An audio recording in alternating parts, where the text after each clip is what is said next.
Ulakut, good morning. Thank you very much for the introduction.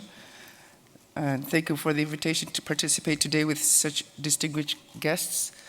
I'd like to thank the President and Prince Albert for making a special mention about our role in this forum. I was born and raised in Eegeesiak on the shores of Frobisher Bay. Eegeesiak is one of the larger communities in the territory of Nunavut. Nunavut has about 25 communities, and only 2 or 3 have about 2,000 people. So this is one of my communities. My community has grown, as has the interest in the Arctic, from a small outpost with no roads to a city of almost 8,000 with paved roads and traffic jams.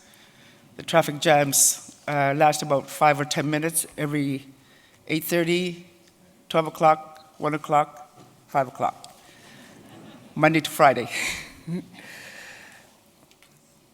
I'd like to start off by acknowledging the film that I saw last night called Inuk, that was made in Greenland.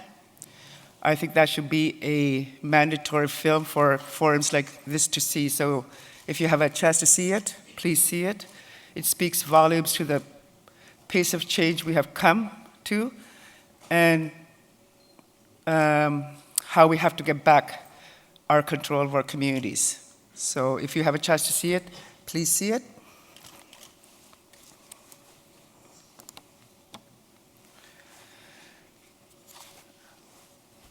Like the introduction was made, let me begin by saying that Inuit are international people.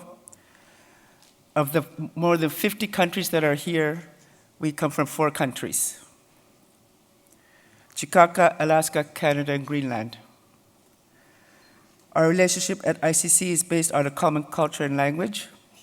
Inuit formally organized in 1977, creating the Inuit Circular Polar Conference, now called the Inuit Circular Polar Council. The historic gathering in 1977 formalized the way Inuit were to deal with issues on environment, economic, and global challenges, which we saw were impacting our communities.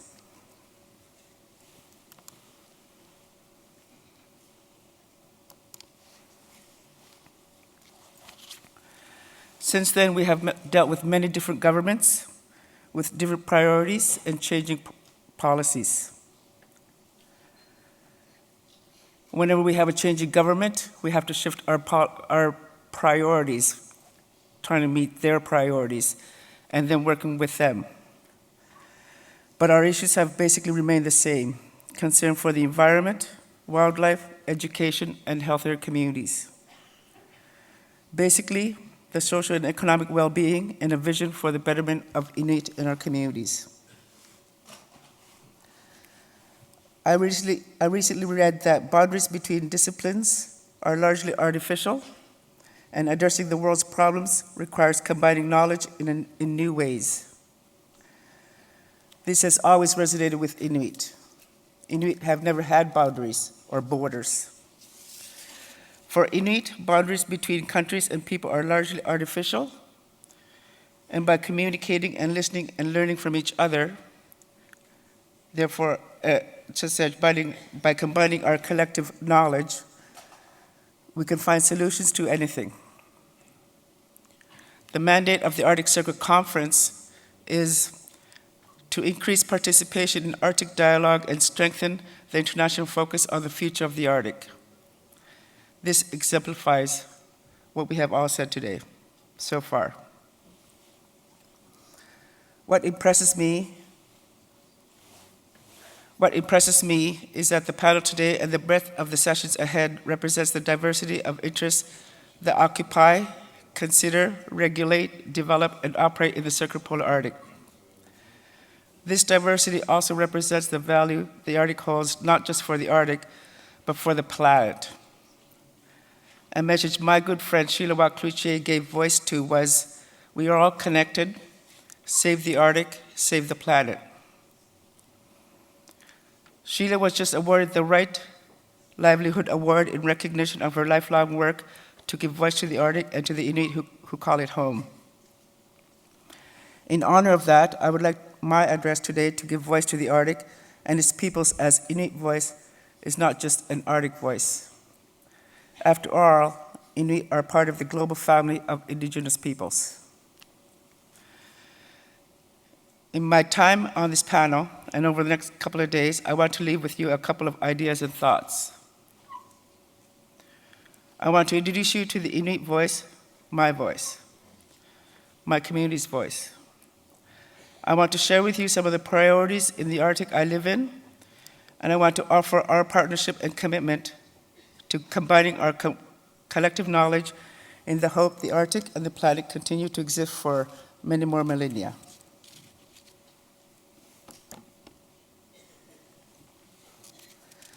Last year, I opened my talk here with a cautionary message.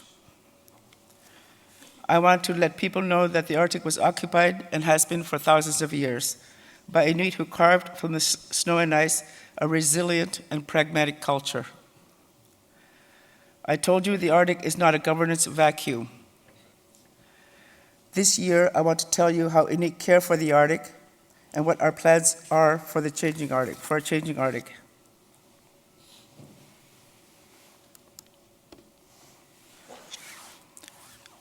Today's activities and interests in the Arctic are in large degree influenced only by global commodity prices.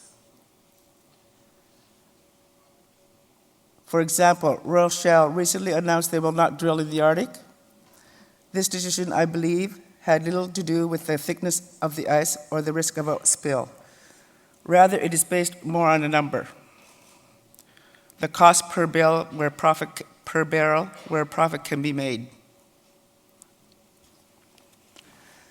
Last year, I extended an offer of cooperation and collaboration.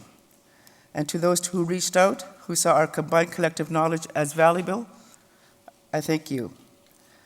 We welcome more partnerships. The one thing about being a pragmatic culture is you know you cannot solve the problems alone.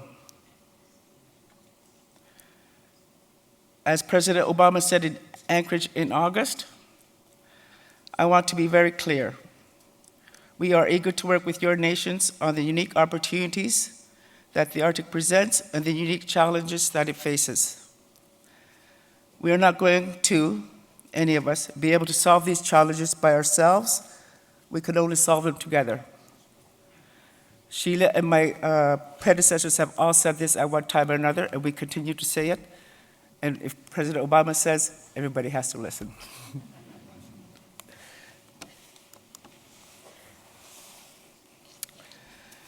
The Arctic, for many of us, is getting crowded.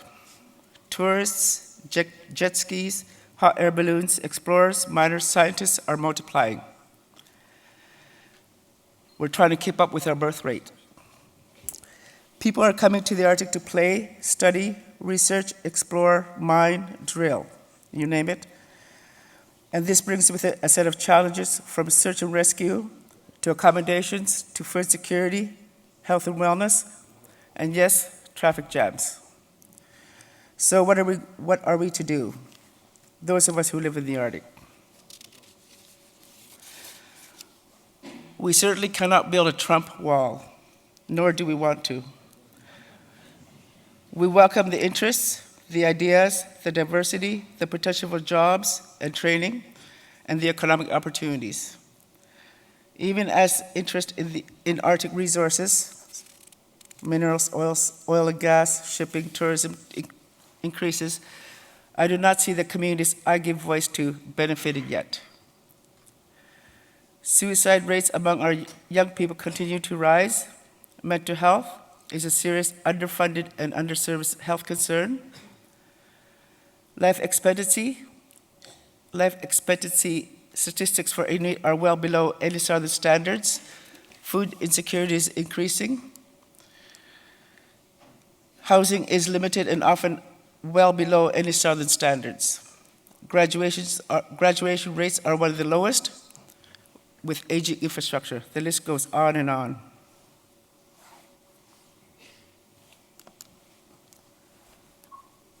This is one of my favorite slides. It speaks volumes, not just to a certain set of people, but to the whole world. In addition to the above, all the challenges I just listed, international regulations and actions restrict our rights. to hunt species we use as food and trade in for capital. Many well-meaning people feel they can protect the Arctic better than the Inuit who have well-developed knowledge-based governance structures. Many feel that the Arctic, because of its global important region, have more rights than the Inuit who hold title to the land. The Arctic Circle Forum, the Arctic Council, events such as the World Ocean Symposium, the negotiations in Paris this winter, is another list where Inuit can and do contribute. When we do contribute with you, we all benefit. But this is often on a case-by-case basis because we do not have the human and financial capacity.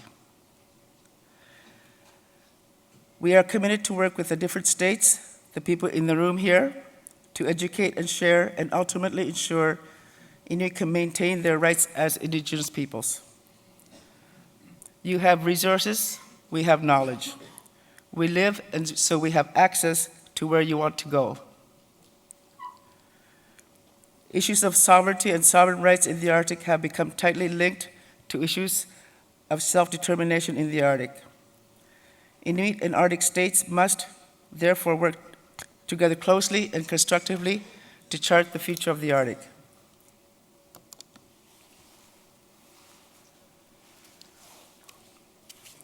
ICC has taken the combining collective knowledge to heart, and in 2009, Inuit adopted a circumpolar Inuit Declaration on Sovereignty in the Arctic, and 2010, the Inuit Circumpolar Declaration on Resource Development Principles in Inuit Nunaat.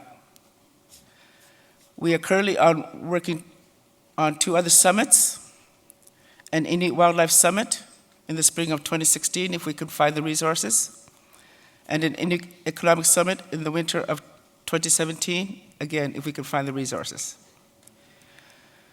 We are also working towards an Inuit Circumpolar Health Declaration on mental health. Mental health is a huge priority in a lot of our communities, or in all of our communities actually, and we hope that a declaration will help guide how we work with states and people around in this room. These declarations are a product of the summits that ICC organizes. We bring the experts, such as scientists, policy people, industry, conservation organizations together to share knowledge and visions, and Inuit leaders negotiate and agree upon a declaration that communicates an Inuit vision. You don't have to start from a new thing to work with Inuit. We already know how we want to work with you. We just have to know when and how and start from there. The diversity of the issues reflects the diversity we are surrounded here at this Arctic Circle Conference.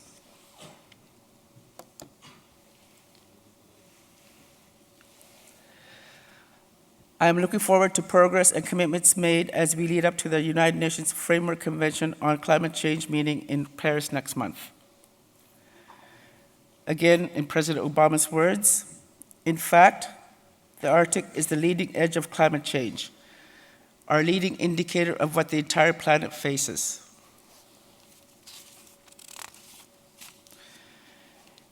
Inuit continue to see firsthand the effects of climate change, and we urge all of you to work with us to mitigate things like erosion,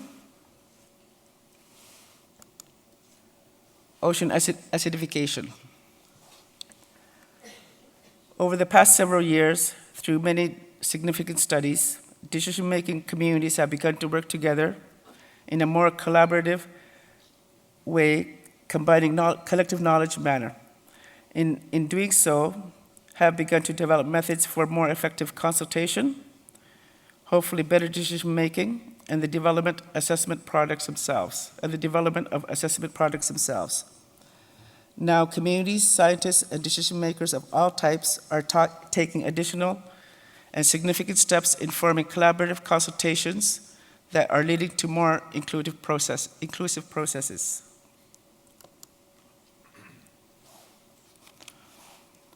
In closing, take home that the Arctic is not empty. Many people live there, including 155,000 Inuit. and we want to work with you. We are in 4 countries out of the more than 50 or so that are here, like I said. I hope to see many of you in Paris next month, and I look forward to working with those who want to work with Inuit. Prinamik.